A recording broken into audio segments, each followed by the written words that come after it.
நண்பர்கள் அனைவருக்கும் வணக்கம். இன்னைக்கு இந்த வீடியோல ஒரு சூப்பரான கதையை தான் நான் உங்களுக்காக கொண்டு வந்திருக்கேன். செல்வபுரம் அப்படின்ற ஒரு கிராமம் இருக்கு. இந்த கிராமத்தை சேர்ந்தவங்க தான் மீனா அப்படின்றவங்க. இந்த மீனாக்கு எதிராக கிராமத்துல சிலர் சூழ்ச்சி பண்ணி நிறைய வதந்திய பரப்பி விடுறாங்க. அதுக்கப்புறம் மீனா ஒரு கம்பேக் கொடுக்குறாங்க. எல்லார் மூஞ்சிலையும் கரிய பூசுறாங்க. எப்படி அவங்க அந்த விஷயத்த பண்ணாங்கன்னு சொல்றது தான் முழு கதை. கண்டிப்பா உங்களுக்கு பிடிக்கும். இந்த வீடியோ நீங்க பாக்குறீங்கன்னா கண்டிப்பா சப்ஸ்கிரைப் பண்ணிக்கோங்க. இந்த மாதிரி நிறைய கதைகளை நான் தொடர்ச்சியா உங்களுக்காக கொண்டு வரேன். முதல்ல இந்த கதையோட ஆரம்பம் செல்வபுரம் அப்படின்ற கிராமத்துல தான் தொடங்குது. இங்க மீனான்ற ஒரு பொண்ணு இருக்காங்க. இந்த மீனாவை பொறுத்த வரைக்கும் 10th 12th எல்லாத்துலயும் நல்ல மார்க் தான் வாங்கியிருப்பாங்க. அதாவது இவங்க ஊர் இருக்குன்னா அந்த ஊர்ல இவங்க தான் ஃபர்ஸ்ட் மார்க்கா இருப்பாங்க. அந்த அளவுக்கு இவங்களுக்கு படிப்புல ரொம்ப ஆர்வம். ஆனா இவங்க குடும்பத்தை பொறுத்த வரைக்கும் கொஞ்சம் ஏழ்மையான குடும்பம் தான். அதாவது விவசாய குடும்பம் தான். இவங்களை பொறுத்த வரைக்கும் பெருசா படிக்க வைக்க முடியல. பொண்ணு வந்து நிறைய ஆசைப்படுறா. ஆனா நம்மளால ஓரளவுக்கு படிக்க வைக்க முடியும்ன்ற மாதிரி பொண்ணு டிகிரி படிக்கிறதுக்கான விஷயத்தெல்லாம் பண்ணிடுறாங்க. பொண்ணை பொறுத்த வரைக்கும் கவர்மெண்ட் எக்ஸாம் இருக்கு பாத்தீங்களா, எப்படியாவது எக்ஸாமை கிராக் பண்ணும், லைஃப்ல அடுத்த லெவலுக்கு போகணுன்ற மாதிரி நிறைய ஆசையெல்லாம் வளர்த்துட்டு இருக்காங்க. ஆக்சுவலா இந்த மாதிரி சமயத்திலேயே இவங்களுக்கு ஒரு 24 வயசு வந்துருது. பேரண்ட்ஸ் என்ன யோசிக்கிறாங்கன்னா, பொண்ணுக்கு கனவு இருக்கு, அதெல்லாம் ஓகே தான், நம்மளுமே சப்போர்ட் பண்ணதான் நினைக்கிறோம், ஆனா இந்த வயசுலயே கல்யாணம் முடிச்சிடுறது நல்லது அப்படின்ற மாதிரிலாம் யோசிக்க ஆரம்பிக்கிறாங்க. பேரண்ட்ஸ் வந்து முதல்ல வந்து பிரஷர் போடும் போது இவங்க வேணாம் தான் சொல்லிட்டு இருக்காங்க. ஆனா ஒரு ஸ்டேஜ்ல பேரண்ட்ஸோட கஷ்டத்தையும் புரிஞ்சுக்கிறாங்க. மீனாவை பொறுத்த வரைக்கும் பேரண்ட்ஸோட கஷ்டத்தையும் புரிஞ்சுக்கிறாங்க. சரி, பேரண்ட்ஸ் சொல்றதும் நியாயம் தான், நம்ம கல்யாணத்துக்கு அப்புறம் படிப்ப இந்த விஷயத்த கண்டினியூ பண்ணாலும் நல்லா இருக்கும். இப்ப ஒரு மாப்பிள்ளைய பாக்குறாங்கன்னா அந்த மாப்பிள்ளை கிட்ட நம்ம பேசி பார்த்தா என்ன அப்படின்ற மாதிரிலாம் யோசிக்கிறாங்க. இப்ப மீனாவோட வீட்டை சேர்ந்தவங்க மீனாக்கு ஒரு நல்ல மாப்பிள்ளையா பார்த்து கல்யாணம் பண்ணி வச்சிடலாம்னு யோசிக்கிறாங்க. ஓரளவுக்கு, அதாவது நல்ல வேலையில இருக்க மாப்பிள்ளையா பாக்குறாங்க. அந்த மாப்பிள்ளைங்களுக்கு பெருசா மீனாவை பிடிக்க மாட்டேங்குது. என்னன்னா வந்து எதுக்கு நம்ம ஓரளவுக்கு நல்ல வசதியா இருக்க பொண்ணியை பார்த்து கல்யாணம் பண்ணலாம் அப்படின்ற மாதிரி யோசிக்கிறாங்க. அப்படியே ஒரு 4-5 சம்பந்தம் தள்ளி போய்கிட்டே இருக்கு. பொண்ணோட வயசு கொஞ்சம் ஏறதா அப்பாவும் பயப்படுறாரு. அதே மாதிரி வந்து சீக்கிரமா கல்யாணம் பண்ணணும், அதுக்காக கொஞ்சம் ஏழையா இருந்தாலும் பரவாயில்ல, நல்லவனா இருந்தா போதும் அப்படின்ற மாதிரி அப்பாவும் அம்மாவும் யோசிக்கிறாங்க. அப்பதான் வந்து இதே கிராமத்துல இருக்கக்கூடிய அருண் அப்படின்ற ஒரு நபரை பத்தி தெரிய வருது.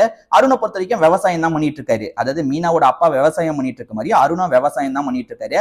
அவரை மாப்பிள்ளையா பார்த்தா என்னன்ற மாதிரி யோசிக்கிறாங்க. இப்ப அவரு வீட்டுக்கு வராரு. இப்ப 2 பேருக்குமே பிடிச்சிருக்கு. மீனாவை பொறுத்த வரைக்கும் ஒரே ஒரு விஷயத்தை தான் எதிர்பார்க்கறாங்க. அவர் வசதியா இருக்கணும் அப்படி இப்படின்லாம் எதிர்பார்க்க மாட்டாங்க. நம்மள கல்யாணத்துக்கு அப்புறமும் கொஞ்சம் படிக்க விடணும், அதாவது நம்மளோட ஃபியூச்சர்ல நம்ம பிளானுக்கு கொஞ்சம் சப்போர்ட் பண்ணணும் அப்படின்ற மாதிரிலாம் யோசிக்கிறாங்க. இப்ப அவர் மாப்பிள்ளை பாக்குறதுக்காக வராரு பாத்தீங்களா அந்த அருண். அந்த அருண் கிட்ட பேசணும்ன்ற மாதிரி இவங்களுமே வந்து தனியா கூப்பிட்டு பேசுறாங்க. என்னோட கனவு கொஞ்சம் பெருசா இருக்கு, நான் வந்து படிக்கணும். ஆக்சுவலா நான் பேரண்ட்ஸ் கிட்டயே சொல்லி கொஞ்சம் கல்யாணத்தை தள்ளி போட்டேன், ஆனா பேரண்ட்ஸோட நிலைமையும் இப்படி இருக்கு, நீங்க சப்போர்ட் பண்ணுவீங்களா அப்படின்ற மாதிரி கேட்கறாங்க. அருணை பொறுத்த வரைக்கும் பேசிக்காவே ரொம்ப நல்ல டைப். எனக்கு வருமானம் அந்த அளவுக்கு வராது, எனக்கு வரதுல வந்து நீங்க படிக்கிறதுக்கு நான் கண்டிப்பா சப்போர்ட் பண்றேன், நிச்சயமா சப்போர்ட் பண்ணுவேன் அப்படின்ற மாதிரி சொல்றாரு. சோ 2 பேருமே ஓகே சொல்லிடுறாங்க. கல்யாணமும் நல்லபடியா முடிஞ்சிருது. அருண் சொன்ன வாக்க காப்பாத்துறாரு. ஆக்சுவலா ஒய்ஃப் கிட்ட வந்து பெருசா எதுவுமே எதிர்பார்க்கறது இல்ல, நீ வந்து சாதாரணமா உன்னால முடிஞ்ச வேலையை பண்ணு, அதை தாண்டி நீ படிப்புக்கு ப்ரிப்பேர் பண்றதெல்லாம் பண்ணிக்கோ, ஒரு பிரச்சனையும் கிடையாது, உனக்கு ஏதாவது புக் வேணும்னா எனக்கு முன்கூட்டியே சொல்லு, நான் அதுக்கான காசை ஏற்பாடு பண்ணி உனக்காக அந்த புக்கெல்லாம் வாங்கி தரேன்ற மாதிரி சொல்றாரு. இவங்களுக்குமே ரொம்ப சந்தோஷம், பரவாயில்ல நமக்கு ஒரு நல்ல ஹஸ்பண்ட் அமைஞ்சிருக்காருன்ற மாதிரி சந்தோஷமாவும் இவங்க வாழ ஆரம்பிக்கிறாங்க. அதாவது சேர்ந்து வெளியே போறது, ஃபுல் டைமா படிச்சுட்டு இருக்கணும்ன்ற அவசியம் கிடையாதுல்ல, அவங்க வந்து ஃபுல் ஃபோக்கஸா வந்து படிக்கிறாங்க. அதை தாண்டி வந்து வெளியே சுத்துறது, சந்தோஷமா இருக்கிறது, இது எல்லாமே போயிட்டு இருக்கு. இப்படி போயிட்டு இருக்கும் போது இவங்க ஒவ்வொரு எக்ஸாமா பாஸ் பண்றாங்க. அதாவது வந்து இவங்களோட இலக்கு பெரிய லெவல்னா அதுக்கான பேசிக் ஸ்டெப் இருக்கும்ல, அதுல ஒவ்வொன்னா கிளியர் பண்றாங்க. அப்படி கிளியர் பண்றத ஊர்க்காரங்களும் பெருமையா பேசுறாங்க. இந்த பொண்ணு பரவாயில்லப்பா, எக்ஸாம் எழுதுறா, அதுல அடுத்தடுத்த ஸ்டெப் வரான்ற மாதிரி கொஞ்சம் பெருமையாவும் பேசுறாங்க. ஏன்னா முன்னாடி இதே ஊர் மக்கள் தான் மீனாவை கிண்டல் பண்ணுவாங்க. இவன் என்ன 10th அவ்வளவு மார்க் வாங்கினா, 12th அவ்வளவு மார்க் வாங்கினா, ஆனா அதுக்கப்புறம் பெருசா எதுவும் வேலை போல, பெரிய வேலை எல்லாம் இவளுக்கு கிடைக்கல, இவ கடைசி வரைக்கும் இந்த கிராமத்திலே தான் இருப்பான்ற மாதிரி பேசின வாயே இப்ப கொஞ்சம் பாராட்ட ஆரம்பிக்கிறாங்க. ஏன்னா சில எக்ஸாம் எல்லாம் கிளியர் பண்ணிக்கிட்டே வராங்க. இதெல்லாம் ஊர்ல இருக்க மோகன் ஒருத்தனுக்கு சுத்தமா பிடிக்க மாட்டேங்குது. அந்த மோகனை பொறுத்த வரைக்கும் ஓரளவுக்கு செம்ம வசதியான ஆளுன்னு சொல்லலாம். அப்படி வசதியான ஆளா இருக்கவன் வந்து எல்லாருமே அவனை மதிக்கணும், எல்லாருமே அவனை பத்தி தான் பேசணும்னு நினைக்கிறவனா இருப்பான். இப்ப ஊர்க்காரங்களா மீனாவை பத்தி கொஞ்சம் புகழ்ந்து பேசுறாங்க பாத்தீங்களா, அதெல்லாம் அவனுக்கு சுத்தமா பிடிக்க மாட்டேங்குது. என்னடா மீனாவை புகழ்ந்து பேசுறாங்க, ஒரு டைம் மீனாவை திட்டின ஊரு இப்ப புகழ்ந்து பேசிட்டு இருக்கே, இதுக்கு நம்ம இடம் கொடுக்க கூடாது, ஏதாவது பண்ணணும் அப்படின்ற மாதிரி அவன் கூட்டாளிங்க கூட சேர்ந்து சில சதி திட்டம் போட ஆரம்பிக்கிறான். போக போக என்ன விஷயத்த பண்றான்னா, இவங்க எக்ஸாம் எழுதுறதுக்காக வெளியூருக்குலாம் போவாங்க. ஏன்னா வெளியூர்ல தானே எக்ஸாம் நடக்கும், கிராமத்துல நடக்காது இல்ல. அப்படி ஒவ்வொரு எக்ஸாமுக்கா இவங்க போயிட்டு இருக்கும் போது இவங்க போயிட்டு வரதை பத்தி இவன் தப்பு தப்பா பேசுறான். அதாவது என்னன்னா, அருணை இவ ஏமாத்திட்டு இருக்கா, அங்க வேற யார் கூடயோ பழகிட்டு இருக்கா, அதுக்காக தான் அடிக்கடி போயிட்டு இருக்கா அப்படின்ற மாதிரிலாம் இவனோட கூட்டாளிங்க மூலியமா கிராமம் முழுக்க பரவ வச்சிடறான். இப்ப கிராமத்துல எல்லாருமே இதை பத்தி பேச ஆரம்பிக்கிறாங்க. மீனாவோட அப்பாவுக்கு ஒரு சைடு கஷ்டமா இருக்கு, அப்பா அம்மாவுக்கு ரொம்ப கஷ்டமா இருக்கு. என்னம்மா நீ இந்த மாதிரிலாம் பேசிட்டு இருக்காங்க, நீ இதுக்கப்புறம் எக்ஸாம்லாம் எழுத வேணாம், நீ வீட்டோட இருமா அப்படின்ற மாதிரி அப்பா பேசுறாரு.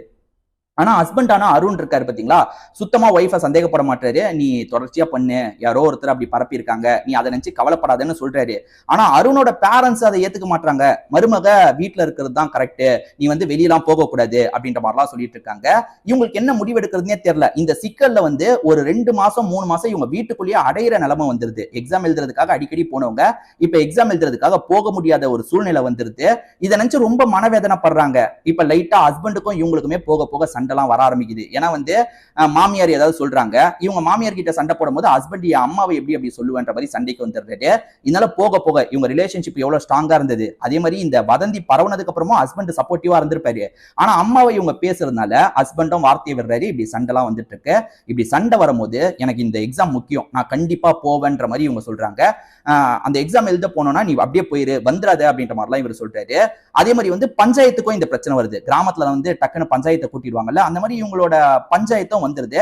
அந்த பஞ்சாயத்துல ஊர் மக்கள் எல்லாருமே வந்து டைவர்ஸ் பண்ணிருன்ற மாதிரி அதை நோக்கி நகர்த்துறாங்க. ஏன்னா மோகனோட பிளான் தான். மோகன் என்ன பண்றான்னா, எப்படியாவது இவங்க 2 பேரை பிரிச்சு விட்டுறணும், அப்பதான் இவ கஷ்டப்படுவா, இவளை ஏதாவது பண்ணணும் அப்படின்றதுக்காக மோகன் இந்த மாதிரிலாம் பிளான் போட்டுட்டு இருக்கான். அப்படி சூழ்ச்சி பண்ணி ஒரு ஸ்டேஜ்ல டைவர்ஸ் பண்ணிருன்ற நிலைமைக்கு தள்ளிடுறாங்க.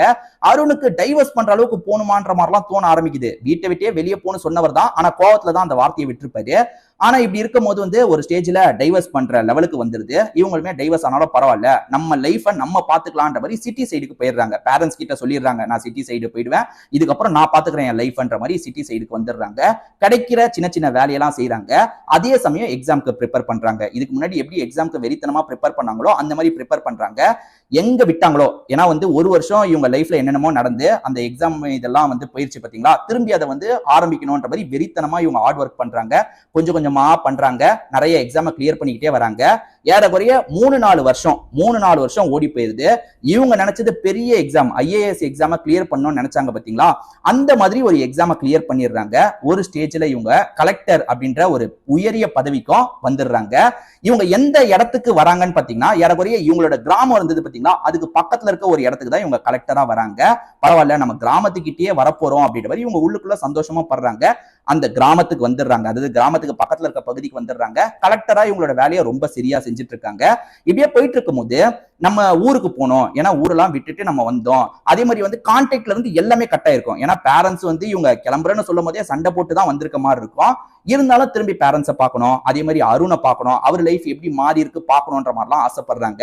இப்பதான் நமக்கு அருணோட வாழ்க்கையை பத்தி தெரிய வருது. ஆக்சுவலா இவங்க போனதுக்கு அப்புறம் ரொம்ப வேதனைப்பட்டிருப்பாரு. நம்ம வந்து ஊர்க்காரங்க பேச்சை கேட்டு இப்படி ஒரு முடிவு எடுத்துட்டுமேன்னு ரொம்ப வேதனைப்பட்டிருப்பாரு.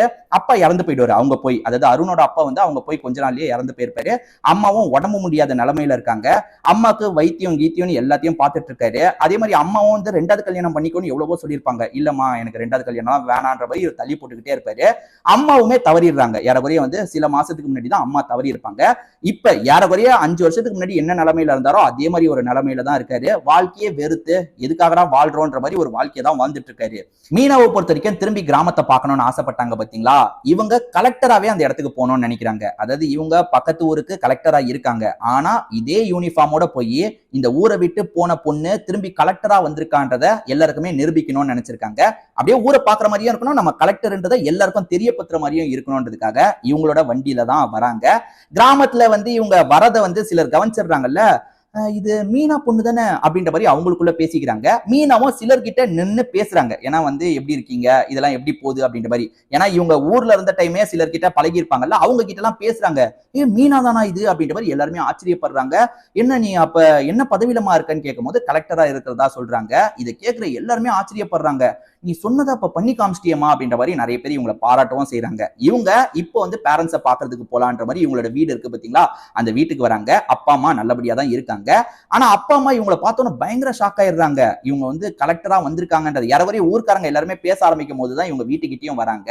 இப்ப அப்பா அம்மா பயங்கரமா ஆச்சரியப்படுறாங்க. பொண்ணு வந்து நம்ம கிட்ட சின்ன வயசுல இருந்தே சொல்லிட்டு இருப்பாள்ல, இந்த மாதிரி ஆயிடுவேன், நான் கலெக்டர் ஆயிடுவேன், IAS ஆயிடுவேன், அப்படி இப்படின்லாம் சொல்லுவாள்ல, அந்த மாதிரி ஆயிட்டாலே அப்படின்ற மாதிரி அப்பாவும் அம்மாவும் சந்தோஷப்படுறாங்க. இவ்வளவு வருஷம் பொண்ணை பத்தி பெருசா கவலைப்படாம இருந்தவங்க, அதே மாதிரி வந்து கான்டாக்ட் பண்ணணும்னு நினைக்காதவங்க, இப்ப அதெல்லாம் யோசிச்சு பார்த்து இந்த இடத்துல ஃபீல் பண்ணி அழுகுறாங்க. சரி விடுங்க விடுங்கன்ற மாதிரி இவங்களுமே ஆறுதல் சொல்றாங்க. சொல்றாங்க. அருணை பத்தி பேரண்ட்ஸ் கிட்ட கேட்கும் போது பேரண்ட்ஸ்க்கு வந்து போதுமான விஷயம் தெரியல. ஏன்னா வந்து இவங்க விட்டுட்டு போனோடனே பேரண்ட்ஸ்க்கும் அருணுக்கும் இருக்கிற கான்டாக்ட் எல்லாம் கட் ஆயிருக்கும். சரி அருணை பாக்குறதுக்கு நம்ம போலாம் அப்படின்ற மாதிரி இவங்களுமே அருணோட வீட்டுக்கு போறாங்க. போற வழியிலேயே வந்து அருணை பத்தி எல்லாம் விசாரிக்கும் போது அருணோட பேரண்ட்ஸ் 2 பேருமே இறந்து போனது தெரியுது. அருண் வந்து ஒரு சாதாரண வாழ்க்கையை வாழ்ந்துட்டு இருக்காரு, அதாவது வெறுமையான ஒரு வாழ்க்கையை வாழ்ந்துட்டு இருக்காருன்றதுலாம் இவங்களுக்கு தெரியுது. இவங்களுக்கு அருணை எப்பவுமே பிடிக்கும். ஏன்னா வந்து அருண் சப்போர்ட் பண்றேன்னு சொல்லியிருப்பாரு, சப்போர்ட்டும் பண்ணியிருப்பாரு. சூழ்நிலை காரணமா தான் திட்டலாம் செஞ்சிருப்பாரு, இவங்க கிட்ட கோவப்பட்டிருப்பாரு. மத்தபடி ரொம்ப அன்பா தான் நடந்திருப்பாரு. அதெல்லாம் புரிஞ்சுக்கிட்ட இவங்களுமே அருண் வேலை பார்த்துட்டு இருக்கும் போது அந்த இடத்துக்கு வராங்க. அருண்மே இவங்களை பார்த்து வந்து ரொம்ப ஆச்சரியப்படுறாரு. இவங்க சொன்னதை செஞ்சு காமிச்சிட்டாங்களே அப்படின்ற மாதிரிலாம் யோசிக்கிறாரு. அவங்க நெருங்கி வரும்போது நீ சொன்னதை உண்மையிலேயே பண்ணிட்டல, சூப்பர் அப்படின்ற மாதிரிலாம் பாராட்டுறாரு. இவங்களுமே இந்த இடத்துல ரொம்ப சந்தோஷப்படுறாங்க. ஆக்சுவலா இதுக்கு நடுவுல, அதாவது இவங்க போனதுக்கு அப்புறம் நிறைய விஷயங்கள் ரிவீல் ஆயிருக்கும். மோகன் ஒருத்தன் தானே வதந்திய பரப்புனா, அவன் வேற ஒரு இஷ்யூல மாட்டும் போது எல்லா விஷயத்தையும் அவனுக்கு ஹெல்ப் பண்ணாங்க பாத்தீங்களா, அவங்களுக்கும் இவனுக்கும் கொடுக்கல் வாங்கல் பிரச்சனை ஏற்பட்டிருக்கும். அதுல இந்த மோகன் பண்ணதை பத்தி ஊர்க்காரங்க கிட்ட எல்லா விஷயத்தையும் சொல்லியிருப்பாங்க. சோ என்ன நடந்தது அப்படின்றது ஊர்க்காரங்களுக்கு தெரியும். ஊர்க்காரங்க எல்லாருமே வந்து இவங்க போறதுக்கு காரணமா அமைஞ்சிட்டாங்கல்ல, அதாவது பஞ்சாயத்துல தீர்ப்பெல்லாம் தந்து காரணமா அமைஞ்சிட்டாங்கல்ல, ஊர்ல நிறைய பேர் பெரிய மனுஷங்கன்னு சொல்லக்கூடிய எல்லாருமே வந்து மன்னிப்பு கேட்கறாங்க. அதே சமயம் மீனாவை பொறுத்த வரைக்கும் அருண் கூட சேர்ந்து வாழணும்னு யோசிக்கிறாங்க. நம்ம 2 பேர் திரும்பி சேர்ந்து வாழலான்ற மாதிரி சொல்றாங்க. அருண் என்ன சொல்றாருன்னா, இப்ப நீ கலெக்டராவே மாறிட்ட, இப்ப எப்படி நம்ம 2 பேர் சேர்றது அப்படின்ற மாதிரிலாம் கேட்கிறாரு. கலெக்டர் ஆனா என்ன, இப்பயும் வந்து உங்களை தான் எனக்கு பிடிச்சிருக்கு, நான் உங்களை தான் கல்யாணம் பண்ணிக்கணும்னு ஆசைப்படுறேன், 2ஆவதா கல்யாணம் பண்ணிக்கலாமா அப்படின்ற மாதிரி சிரிச்சுக்கிட்டே கேட்கறாங்க. இவருமே ஒரு ஸ்டேஜ்ல சிரிக்கிறாரு. 2 பேருமே இந்த இடத்துல கட்டி பிடிக்கிறாங்க. ஊர்க்காரங்களும் இதை பார்த்து சந்தோஷப்படுறாங்க. இப்படியே இந்த கதை முடியுது. கண்டிப்பா இந்த கதை உங்களுக்கு பிடிச்சிருக்கும்னு நம்புறேன். திரும்பி வேற ஒரு வீடியோல நம்ம சந்திக்கலாம். நன்றி.